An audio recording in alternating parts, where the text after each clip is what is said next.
अदाकारी की सूझबूझ, पर्दे पर अदाकारी के बारे में ज्ञान और पर्दे पर की अदाकारी में अपनी बॉडी लैंग्वेज, इस सब में देव साहब को पूरी तरह से टक्कर दे पाई तो वो थी न्यूटन। नूतन, देव साहब उसे न्यूटन बुलाया करते और दोनों के अपने अपने सिद्धांत थे। न्यूटन यानी नूतन, जो मिस मसूरी और मिस इंडिया के बाद फिल्मी पर्दे पर अपनी अदाकारी का रंग बिखेर रही थी। शोभना समर्थ उसकी माँ, जो अदाकारा ही हुआ करती थी, इसलिए अदाकारी तो उनके खून में ही थी और अदाकारी का ज्ञान भी खूब था। खूबसूरती के मामले में भी देव साहब और नूतन में से कौन ज्यादा खूबसूरत है ये हम नहीं बता सकते थे। देव साहब और नूतन दोनों की अपनी अपनी सूझबूझ और अपनी अपनी अदा थी।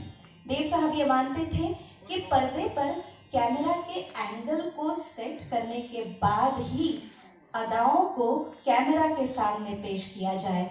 वो बारीकी से देखते थे कि इस लाइन पर, इस डायलॉग पर या इस सीन में किस तरह से बॉडी लैंग्वेज होनी चाहिए, किस तरह से चेहरा और कैमरे का एंगल होना चाहिए, किस तरह से डायलॉग डिलीवरी होनी चाहिए। तो नूतन ये मानती थी कि हर कुछ बड़ी सहजता से होना चाहिए। इस मामले में देव साहब और नूतन दोनों एक दूसरे को बिल्कुल एक दूसरे के विरुद्ध सोचते थे, लेकिन जब एक साथ अदाकारी करते तो ऐसे लगता मानो दोनों एक दूजे के लिए बने हैं।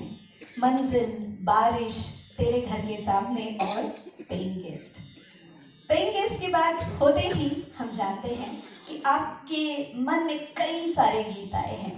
खैर, सबसे खूबसूरत वाला आपके लिए पेश हो रहा है। देव साहब और नूतन की जोड़ी को बहुत ही सुंदर तरीके से पेश किया गया है और नूतन अपना प्रेजेंस को केवल हमिंग से जाहिर करती है। सारे हाव भाव, सारी भावनाएं एक हमिंग में समाई हुई है और देव साहब गाते हैं।